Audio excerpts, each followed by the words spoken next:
Crains Allah où que tu sois. Ittaqillaha haythuma kunt. Crains Allah où que tu sois.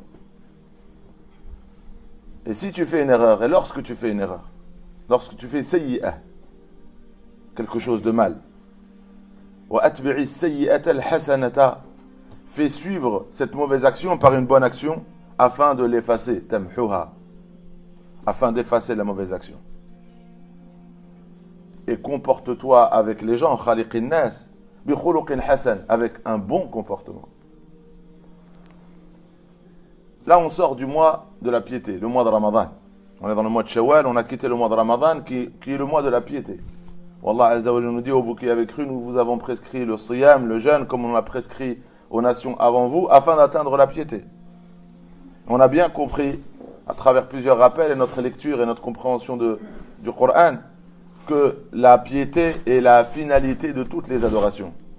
Allah il nous demande de jeûner afin de devenir pieux. Dans un verset, Allah Azza wa Jalla dit aux gens, u'budu rabbakum, adorez votre Seigneur, celui qui vous a créé, alladhi khalaqakum, qui vous a créé vous, walladhina min qablikum, qui a créé tous ceux qui sont venus avant vous. Adorez-le afin, la'allakum tattaqun, afin d'atteindre la piété. C'est-à-dire l'adoration n'est qu'un chemin qui mène à la piété. La prière, elle mène à la piété. Le jeûne mène à la piété. Toutes les formes d'adoration mènent à la piété. Parce que la finalité, c'est la piété. Et c'est quoi la définition de la piété? C'est de faire ce qu'Allah Azza wa Jalla nous demande de faire avec clairvoyance, avec l'espoir d'être récompensé, rétribué pour cette adoration, pour cette obéissance. Avec l'espoir d'être récompensé par Allah Azza wa Jalla. Ici et là-bas, dans l'au-delà. Surtout l'au-delà. Et de renoncer à la désobéissance. D'y renoncer, de s'abstenir, de s'en éloigner avec la lumière d'Allah, quand c'est clairement quelque chose de mal. Et pourquoi on s'abstient? Parce qu'on craint et on redoute le châtiment d'Allah, la colère d'Allah. C'est ça la définition de taqwa. Et donc, c'est la finalité de l'au-delà, parce que dans l'au-delà, il y a quoi? Il y a la récompense d'Allah, il y a le châtiment. Et donc, la finalité, c'est de la concrétiser. Le prophète a dit, où que tu sois seul, ou que tu sois en groupe, que personne te voit, ou que tu sois dans un espace public, tu dois craindre Allah Azza wa Jal à chaque instant, à chaque endroit. Mais oui, tu as des faiblesses, tu as des manquements, tu risqueras par faiblesse, par insouciance de faire une erreur.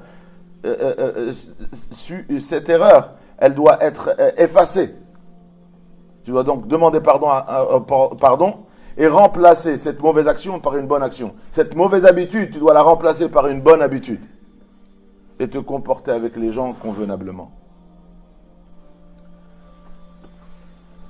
Donc, on a dit que c'est une finalité. Toutes les adorations, tous les chemins d'adoration nous mènent à la piété. Mais quand on médite le Coran, la piété, c'est une finalité par rapport aux adorations. Mais une fois qu'on atteint cette finalité, elle devient aussi un moyen, à son tour, pour une autre finalité. C'est-à-dire, pourquoi il faut devenir pieux? Parce que, une fois que tu atteins cette finalité qui est la piété, elle devient un moyen pour une autre finalité, qui est de recevoir une lumière d'Allah Azza wa Jalla. Il y a une finalité sur terre et une dans l'au-delà. Pour celle sur terre, le Coran nous dit, Ya ayyuhalladhina amanu, in tattaqullah, ô vous qui avez cru, si vous devenez pieux, si vous réussissez à atteindre la piété, ce degré qui est la piété, tu reçois quelque chose d'Allah. Allah a dit, yaj'al lakum furqana. Allah te donne une nouvelle faculté. C'est le discernement. Tu commences à discerner le vrai du faux, le bon du mauvais.